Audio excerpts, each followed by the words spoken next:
But tonight we have Alison Sollars joining us. She is the Vice President of Teaching a Path to L&D and a Learning and Development Consultant for U.S. Anesthesia Partners. And she's going to be sharing with us how to understand job postings.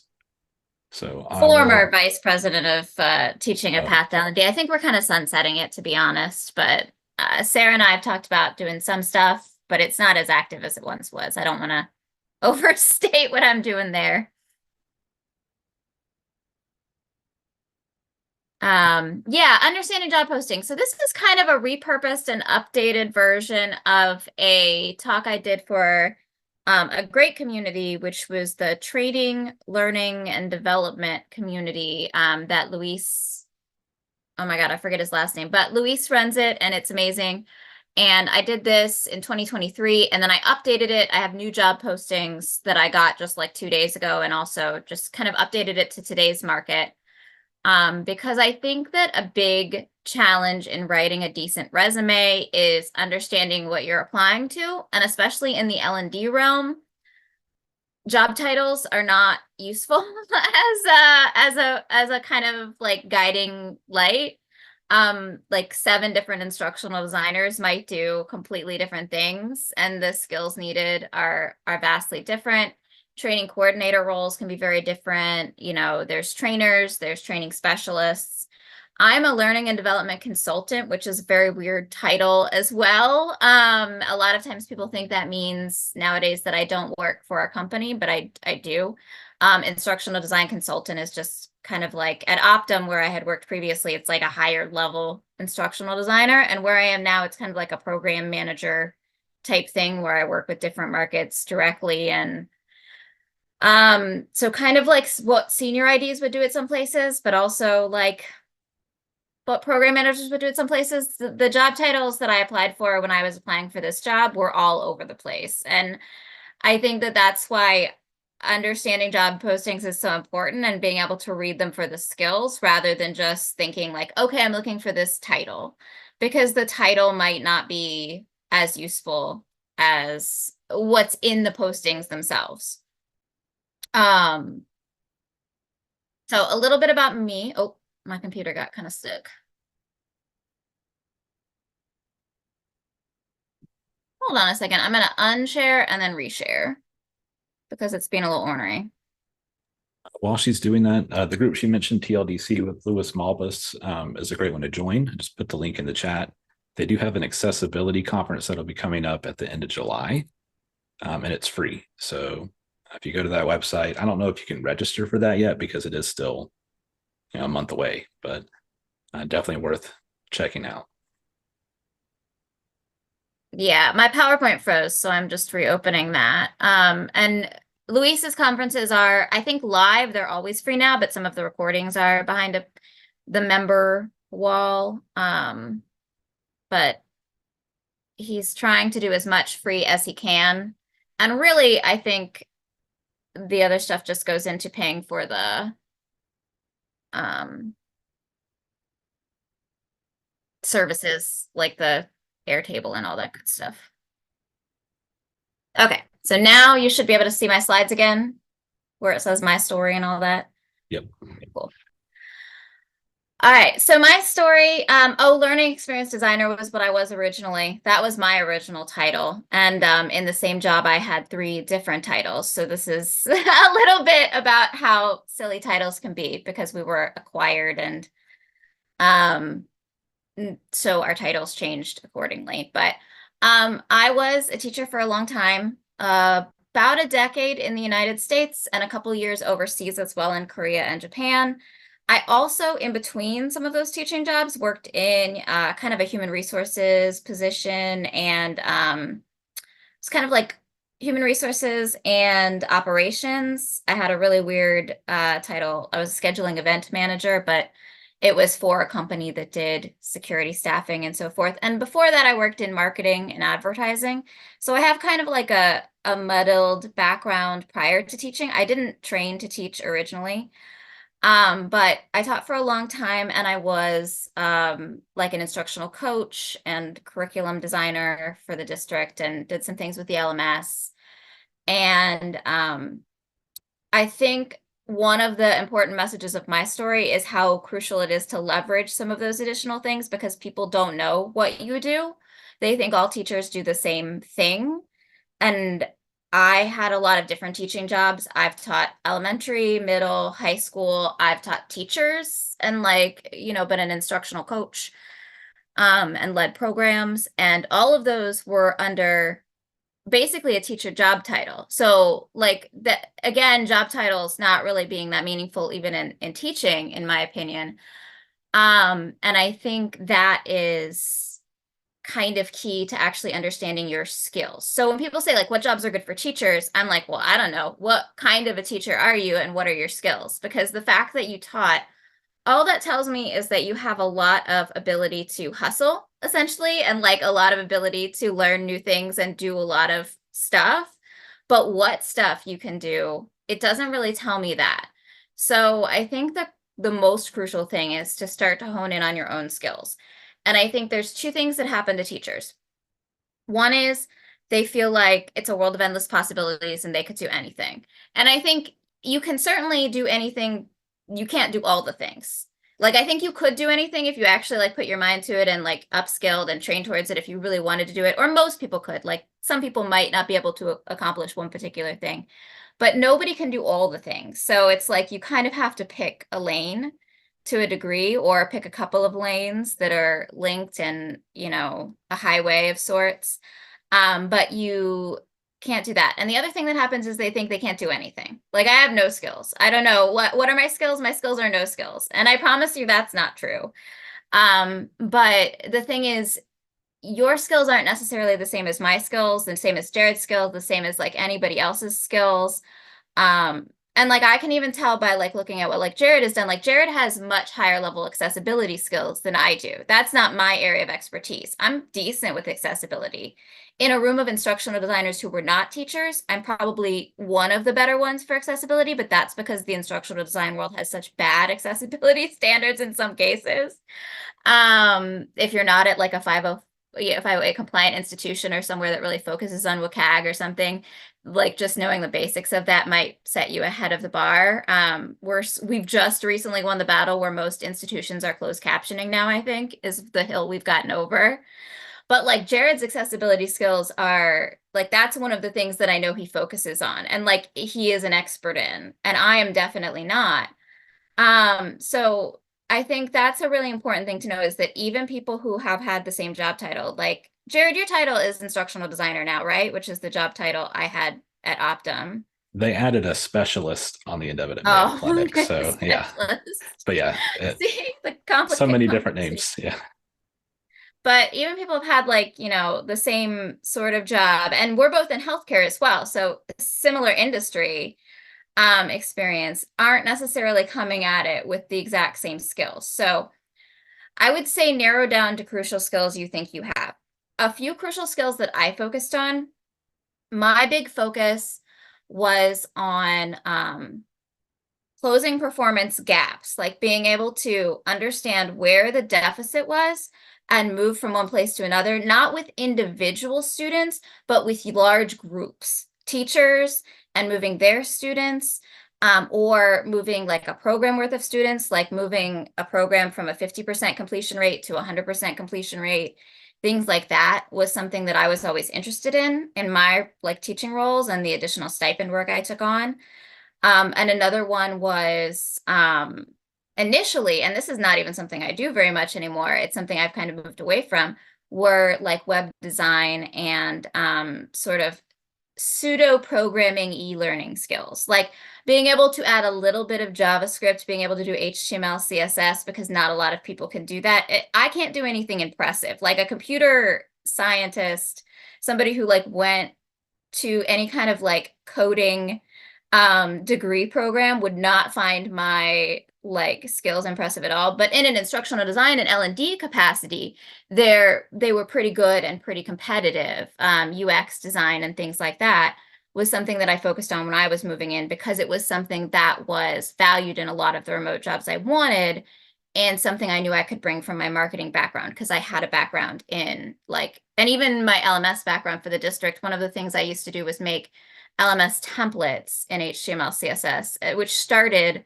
because they locked down the LMS, but they didn't lock down the cascade sheet modifier, and I was modifying my own. And then people were like, oh, yours are really cool. How do we do that? And then the district had me make some and paid me to make a few. So like little things like that, like figuring out where your skill sets are. It might be project management. It might be data. It might be, direct training. Maybe you're one of those people who like really gets a crowd going. I am not one of those people. So, this presentation is probably not as good as some people could do. And I know that I'm okay, but like there are some people who really are like warm and engaging. And every time you talk with them, you're like, oh my God, they're amazing. And those teachers, I would go in their classrooms and I would be like, they could just sell, like ice to people in Alaska. Like they could just do anything with that skill and that like ability to like, they call it like woo in some places, or like persuasion and warmth. Like I think everybody has different skills, and like writing down your top 3 to 5 will help you really frame your resume and find the jobs that make the most sense for you. So I have 5 job ads I pulled recently. They're very different. I pulled some off of LinkedIn and some off of some kind of ed tech board. And I was just kind of trying to pull a range of things. And I want to point out what I think these organizations want based on the job and the way they wrote it. I pulled ones that I thought were written okay, but not amazing. Because I would say like job postings, there are some that are written amazing. And I would say one of the things that I look for if I'm looking for a job posting that's written really well is like the 30, 60, 90-day thing. If somebody wrote that, it's probably written pretty well. It might still not be, but like that's usually a good sign. Or things that like are really specific to the organization and the institution. Things that feel very quantitative and like I can really picture what this person does day to day, even if I've never done it. And then there's really badly written jobs that are like, I feel like this was copy pasted, or they include things that make literally no sense. Like when I see a job posting that includes Flash, a technology that hasn't been around for several years.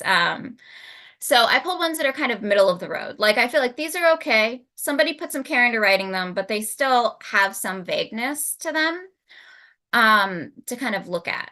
So this one's a special education PD designer. And I pulled this as kind of an example of any kind of a PD designer or ed tech role where any kind of specialty would be needed. These are the kinds of roles where I would put my certification, assuming it matched, and I wouldn't apply to this if it didn't match. Like I don't have a certification in special education, so I would not be a fit for this, even though I have teaching experience. I might be a fit for an ELA role or a social studies role, something in which I had certification previously. But these require specific subject matter knowledge.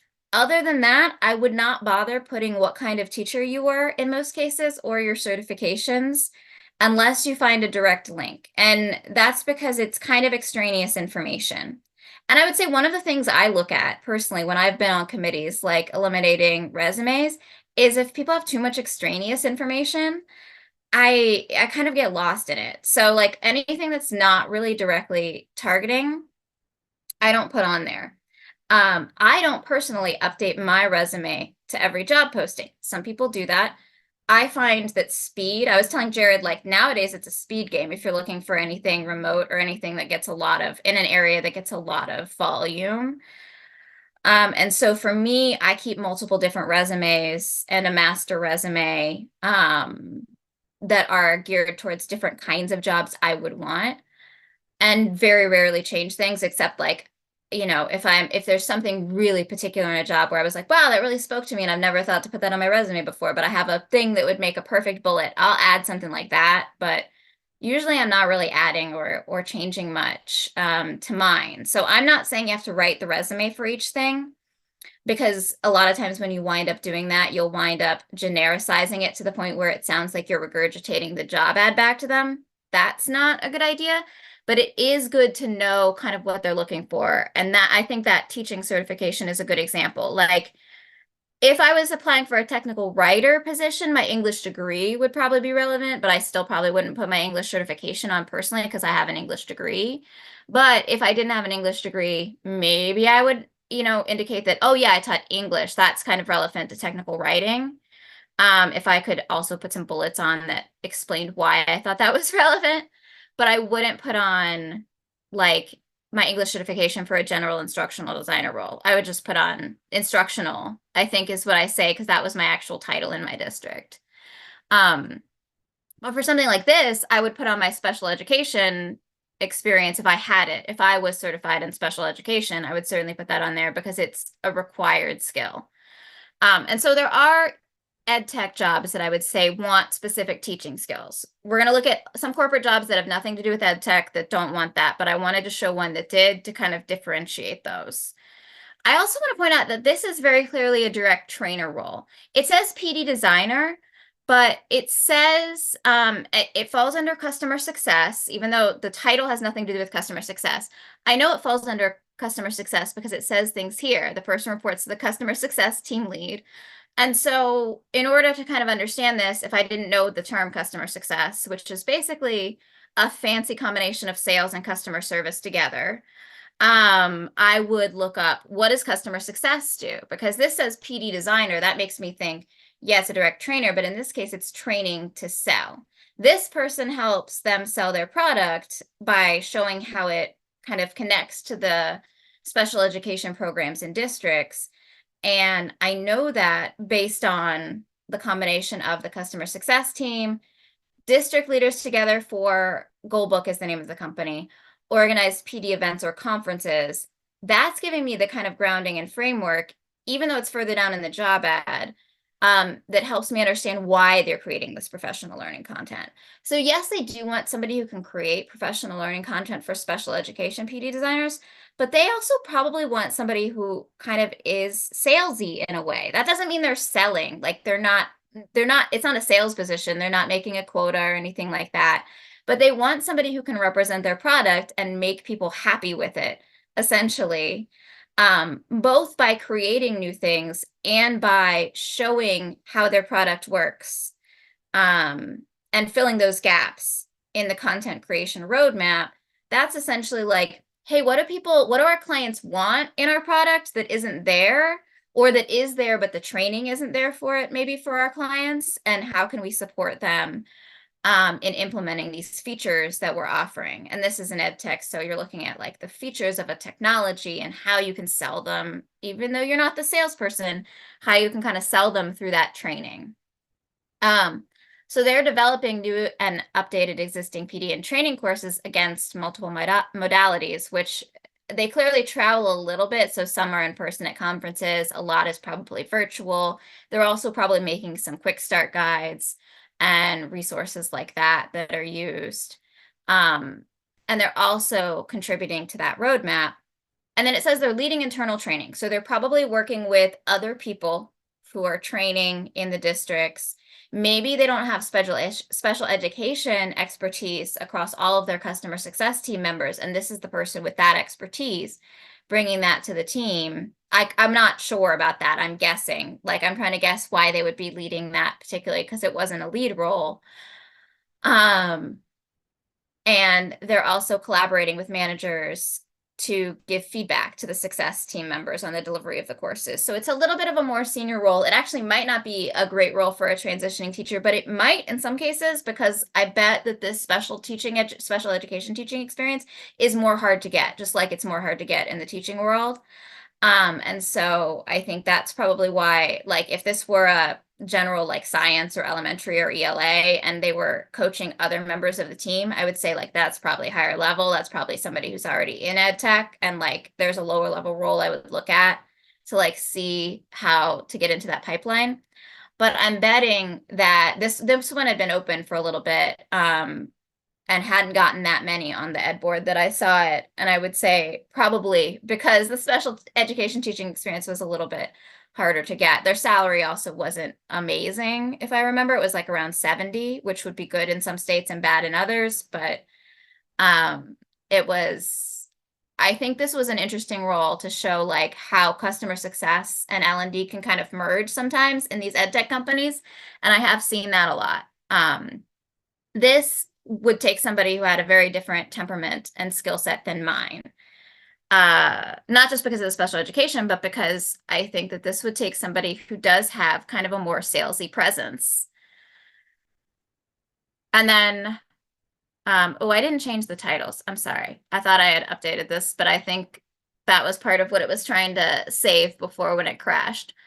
So this was a learning consultant position at, I believe it was definitely a healthcare company. It was like Team Health or something. It was in Nashville. I remember because I've seen that company post things before. But this was an instructional designer position that was pretty straightforward. And I pulled this one because it was so, besides the walk me stuff, I was like, this is very generic to what I would imagine in kind of a healthcare ID role, except it didn't have as much technology in it. It had like for the like lower tech roles. So utilizes evidence-based principles associated with the theories of how adults learn. And that's one thing you'll see a lot. And you'll see a lot of people who are like, andragogy is so different from pedagogy because they don't know what pedagogy is these days. They don't know what teachers are doing. They don't think that, especially, I mean, I think even elementary school has kind of transitioned this way, but like secondary school teaching very much follows the andragogy principles that basically came out in a period of time where pedagogy was like 1950s factory model schooling, and they were like, andragogy, people actually need options and they actually need choices and they need motivation to learn. Adults need this, and like now we know kids need that too. And so anybody who's been trained to teach in the past 15 years or so has been trained on the same kinds of principles. Sage on stage versus, or sage on the side versus like basically guide on the side versus sage on stage was what it was like 10 years ago. And that big transition, essentially, like those kinds of principles are what they're talking about. And I think it's not really that different, but you have to make people think that you understand the adult ones and that you understand the difference, even if there is no difference a little bit until you've proven yourself. And then adding another industry accepted model to analyze, design, develop, and deliver targeted sustainable solutions. Analyze, design, develop, implement, and evaluate. And really, most places are light on the A&E. They don't analyze much and they don't evaluate much. I got into the job that I am currently in because I wanted to analyze and evaluate more and have more control over end-to-end things, because I think that's more satisfying, but it is fairly rare in instructional design jobs. You're focused a lot of time on the design, develop, sometimes implement if you are in like a more, like we used to have like training specialists who would like make things, but also deliver some training. Like there are some kind of hybridy roles, or implement, maybe like uploading things to the LMS. But the implementation plans are usually fairly straightforward in most organizations these days, I would say, unless you're doing something unusual. And this is the kind of thing you'll see throughout. So these people want, and a general generic ID role, especially in healthcare or any kind of like heavily compliance-based industry, healthcare, manufacturing, things like that. They want people who can design and deliver cost-effective, time-effective learning solutions that can be distributed in multiple ways. They do some live training in healthcare still recently. I mean, most healthcare orgs I've seen do some live training, so train the trainers aren't that unusual, or things like that, but a lot of e-learning and quick guides and solutions like that that are low cost and can be sent out at scale.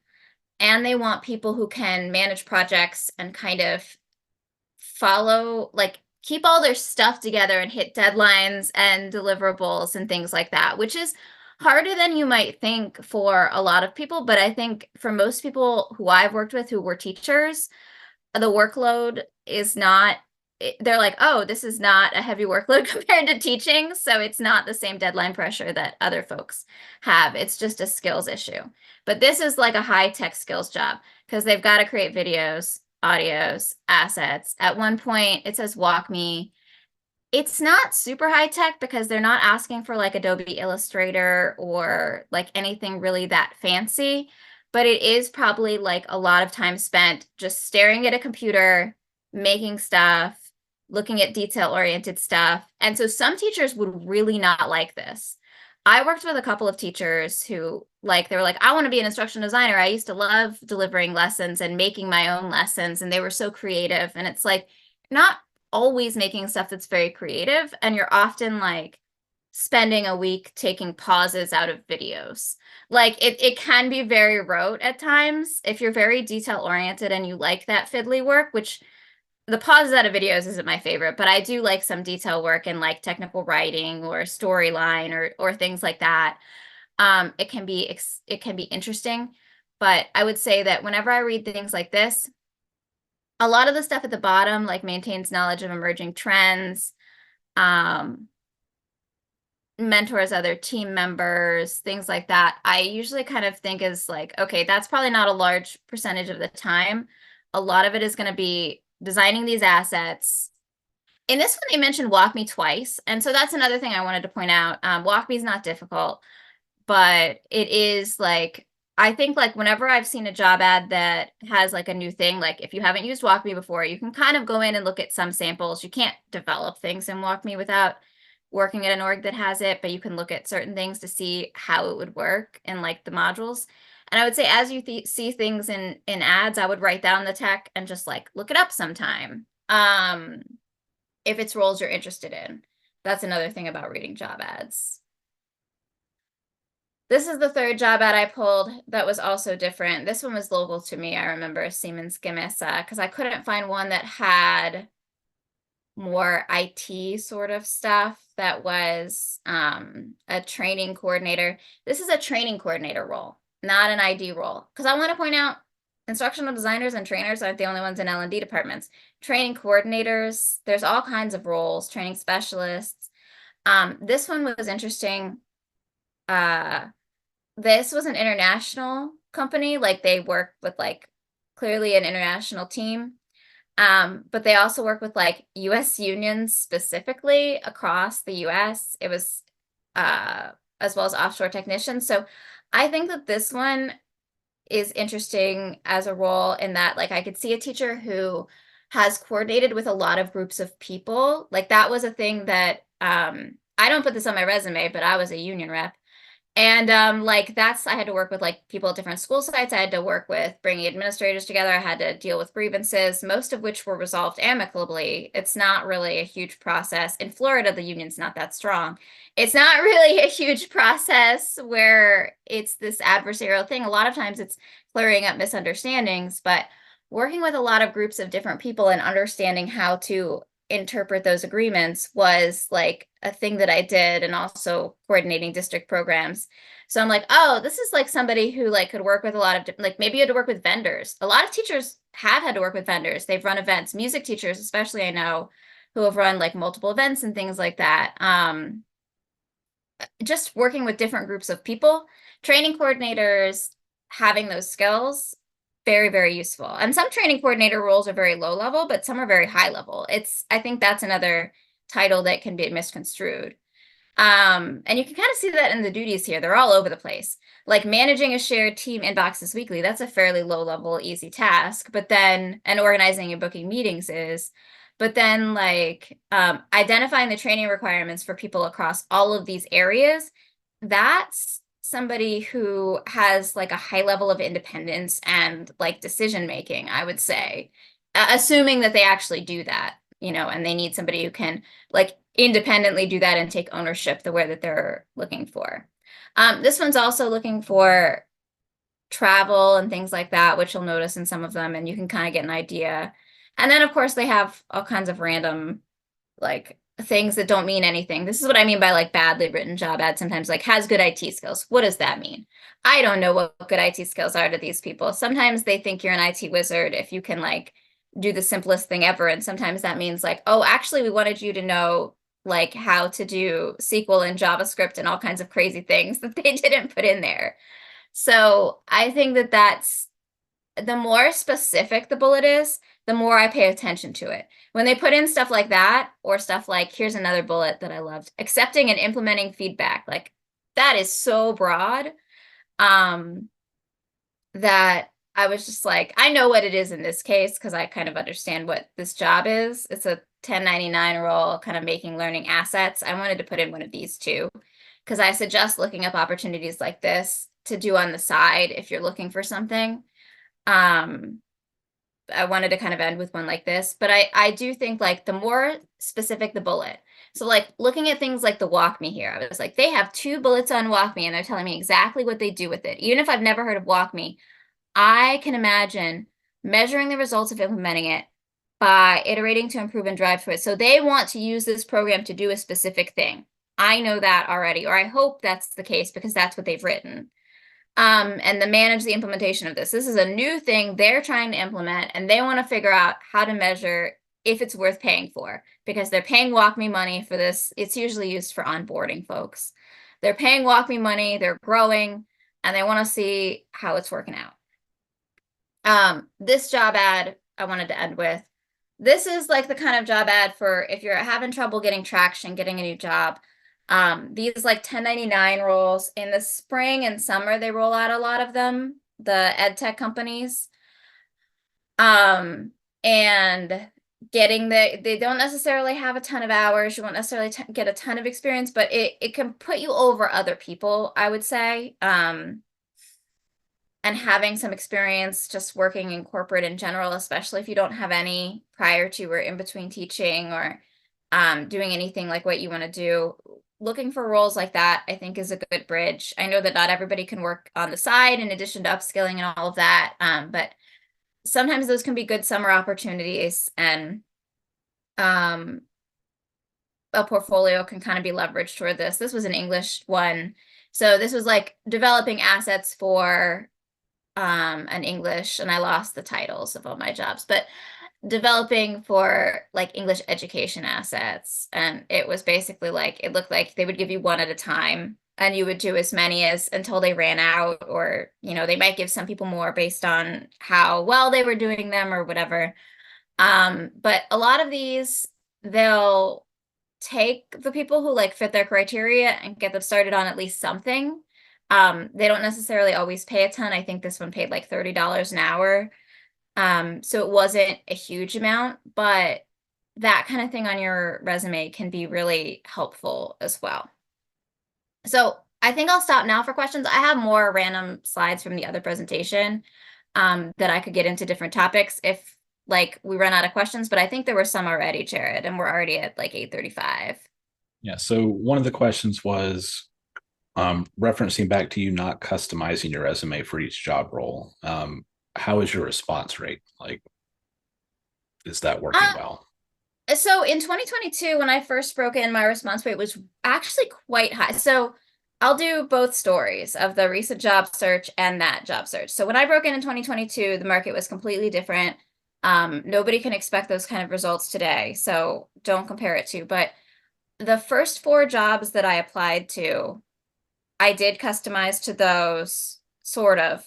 I think I sent the same resume in for all 4, but it was like that was the first resume I had made, and I got 3 out of 4 of those. So the response rate then might not be that useful. I did also have a resume coach help me, and by the time my resume was like up and running within a couple of weeks, and again, this was very fast because I was able to make a portfolio very fast, and because the market was how it was, and I didn't think the market was going to last, which was why I worked the way I did. I was working like 50 hours a week on this on top of my job because I can do that sometimes. And the only thing I really had to learn was Storyline. I knew Adobe. I knew how to like make websites and stuff. So I didn't really have to learn a ton.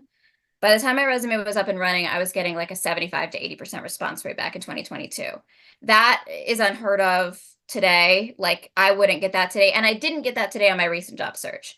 Though on my recent job search, I wasn't laid off or anything. I was still employed, and I was only looking at jobs that really interested me. I actually only applied to, I think, 11 or 12 jobs. I'm trying to remember. And I got a few offers. I think I got called by about 50% then. But again, that was like these were the jobs that matched what I knew what I wanted. And I think a lot of times the response rate is low because people either don't know what they want or they don't match what they want. I knew what I wanted. I understood where the market was and that I couldn't make a big jump.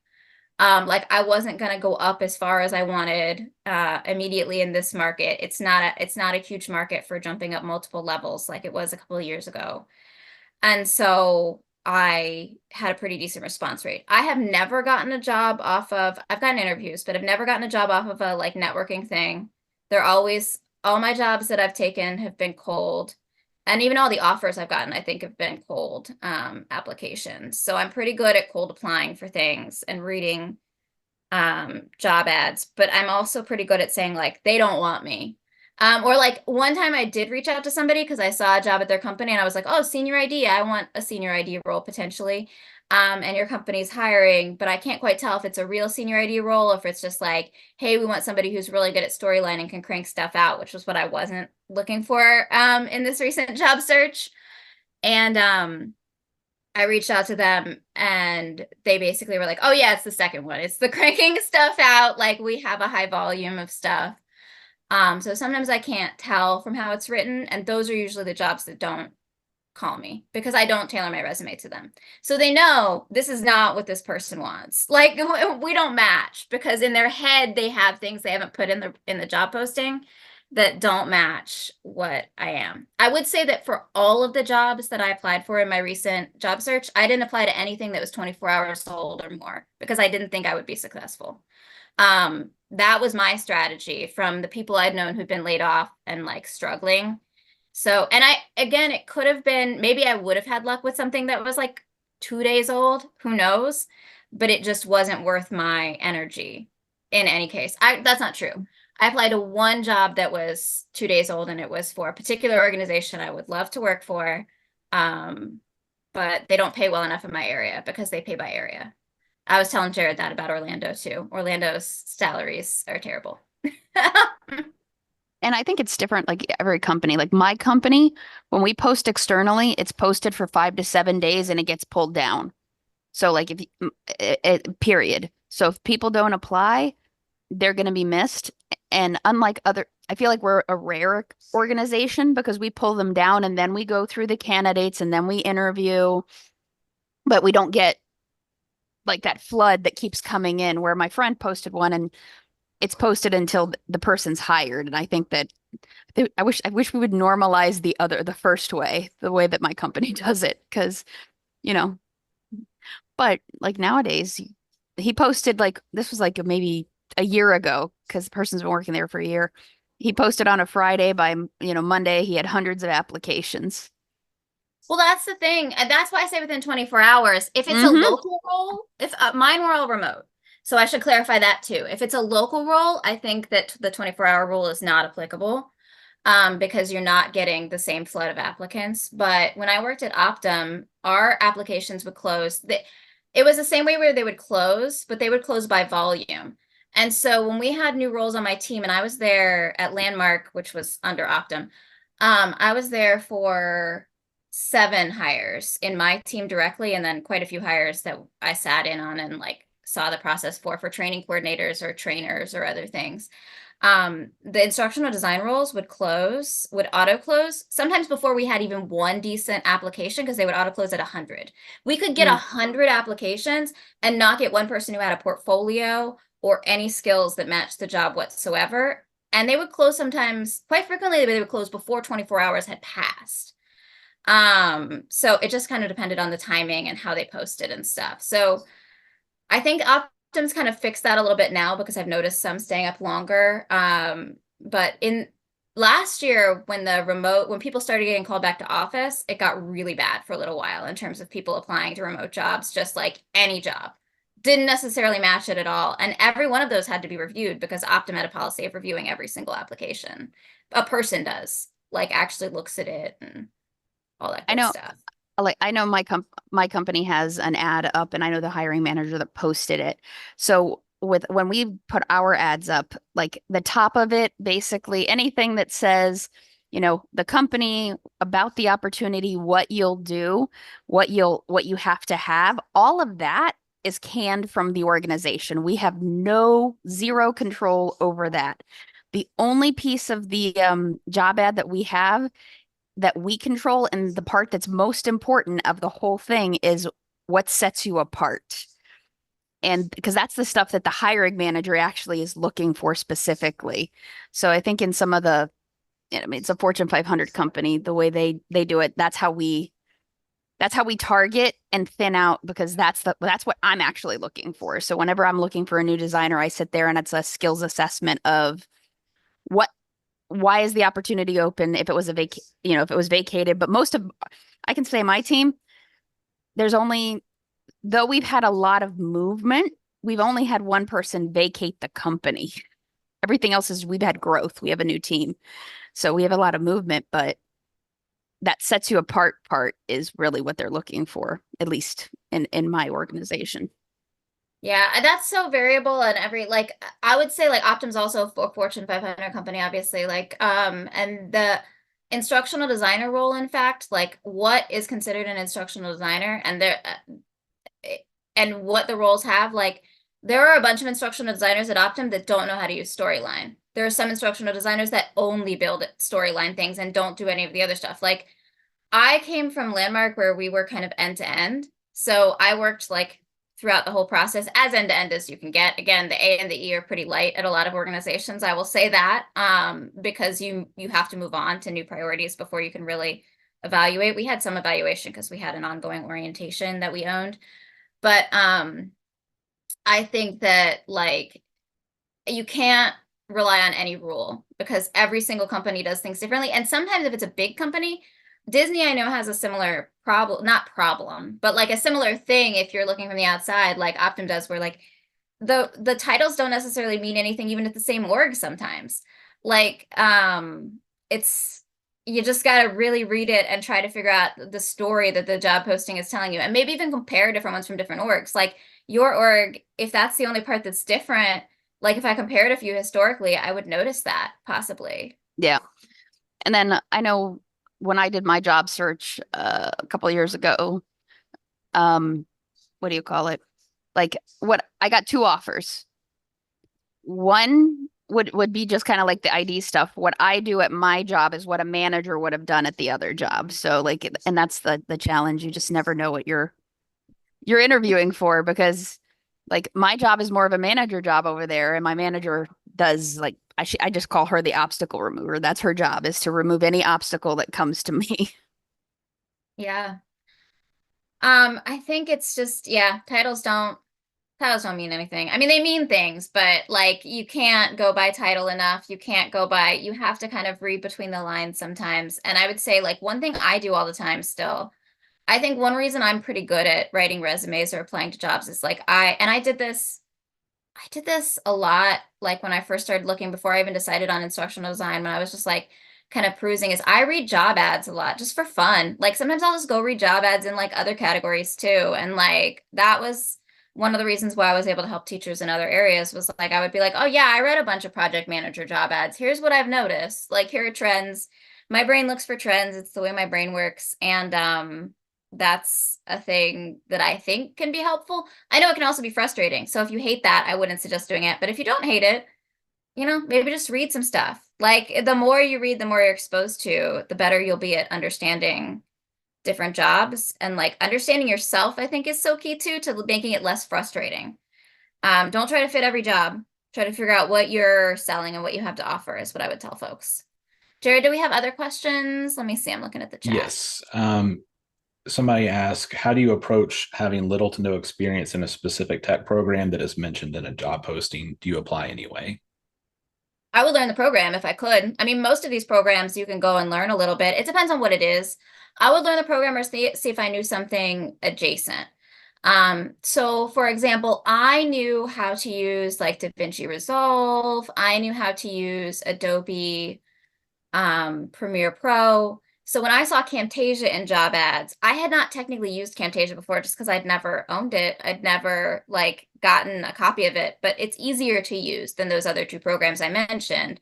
So I was like, okay, I can do a free trial of Camtasia, see the like fiddly bits of it.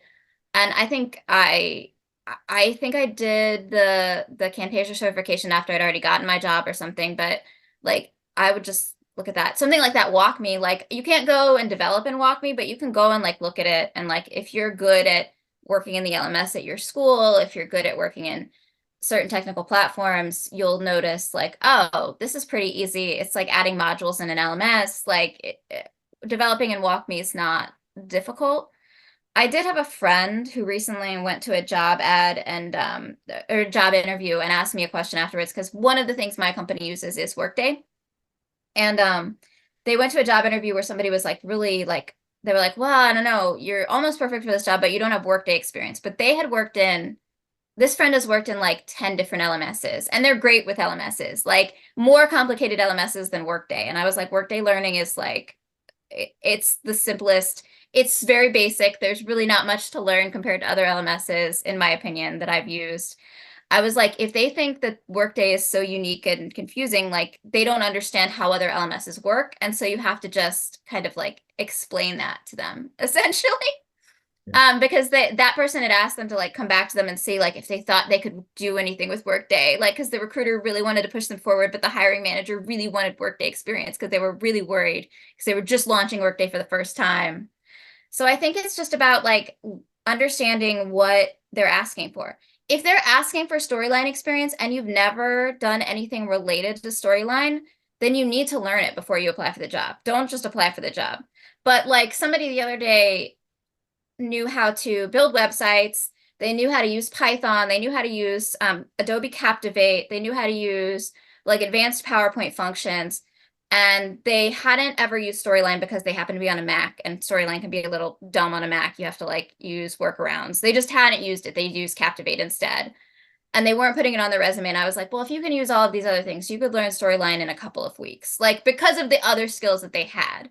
I wouldn't say anybody can go learn Storyline in a couple of weeks, but if you can use Captivate, you can design websites and program like, and they knew JavaScript, I think even like you can do that stuff. So it just kind of depends on the skills you have and how technical those technical skills are. Like sometimes companies think skills are very technical, like somebody thinking Workday learning is very hard to use. And sometimes they don't. Like so sometimes they're wrong about thinking it's very technical, and sometimes they're right that they need something very technical. It just depends on the technology. And to piggyback on that, agreeing with what Alison said completely on learning something adjacent to it. My first full-time instructional design job was at Stride, and they used a course authoring tool called Domino One, which one I had never heard of. And two, you can't sign up for an account or a trial with a regular Gmail or Yahoo. You have to have like a company email. So what I did after my first interview before my second one was I watched a whole bunch of YouTube videos about Domino. And I went into that second interview with saying, and this is how I do that in Storyline, and this is how it could translate over. So there are situations where you can't get that direct experience, but you can get that adjacent experience and connect the dots for them. One other question we had, kind of at the broader picture, not instructional design specific, but with portfolios, do you think that portfolios are useful if you're applying to positions like training specialist, training coordinator, or L&D manager roles, or is it more just an ID thing? I think if you're applying to anything where you can show a direct practical skill, it can be useful. Like I've even seen project management portfolios that I was like, oh, I can see how this is beneficial, but I wouldn't say you always need it for a project manager role. Training specialists, those roles can often involve delivering and developing training assets like a virtual instructor-led training or an in-person instructor-led training. So I could see how like showing yourself delivering content might be useful on a portfolio, or like having like quick start guides or job aids might be useful. It depends on what the job description says, like for things like that. I would say training coordinator, probably less useful. And I would say that unless it is in an area where they are very hard pressed to find people, or it's a pretty low level L&D manager role, I would say in this market, it's very unlikely to jump from being a teacher to an L&D manager. So I wouldn't spend a lot of time on those unless it's local, you have connections, or you were an administrator in your district, maybe. And the last question that I think is the last question. What job boards do you recommend other than LinkedIn? I don't use any job boards besides LinkedIn. I did search in ed. I literally searched ed tech job board to find two of these today, and I couldn't tell you which one I used because I didn't look for ed tech jobs. EdSurge, I think, might have been the one that I found. But when I'm looking for jobs, I only use LinkedIn because the algorithm is trained to my tastes, and I am lazy. I do not look far and wide. So that's yeah. Yeah, I do think the benefit of LinkedIn is that you have people attached to them as well. Even if it's Mhm. not the recruiter or the hiring manager, you can often find somebody who works on that team. So you're not just cold applying. Yeah, and even when I cold apply, I would say like I usually just cold apply, but sometimes I'll like send a request or whatever. And I've definitely had people look at my website or my portfolio or my LinkedIn from doing that request process.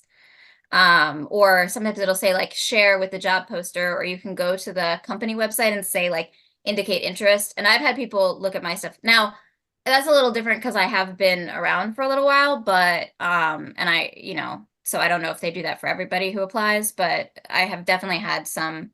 I think that does help somewhat if you build up a presence there or share anything there. What other questions? Let's see. 2 to 3 weeks. So would you say don't apply? You're also in Florida. If it's local, I would say they could be looking forever if it's local. So if it's not a remote job, that 24-hour thing it does not apply. That was specifically for remote jobs because I was talking about my experience, and I have worked remote, and so it would be very hard to go back. For me, some people don't like working remote.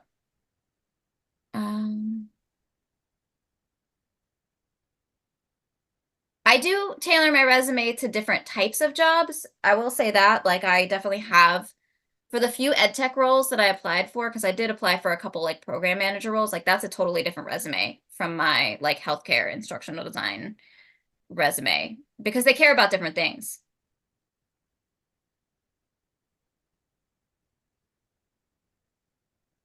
I think we're reaching on the 5-minute mark, but I think Yeah, we've answered everybody's questions, unless I'm missing any, Jared. I think we've got them all. Cool. All right. Well, I hope that was helpful. I know I was a little frenetic and all over the place, but I just wanted to kind of share a little bit about the process of looking at these jobs and how I try to think through them. And hopefully that helps somebody when you're looking at, dozens of job ads to try to get that opportunity. I know the market's really tough right now. And so, I think that if you continue to endure, opportunity will eventually break through, essentially. Like if you continue to build skills, continue to focus and refine. And the biggest thing is hold on to what are you offering? What are your deep skills that you can offer people to solve their problems? Because every job ad represents a problem.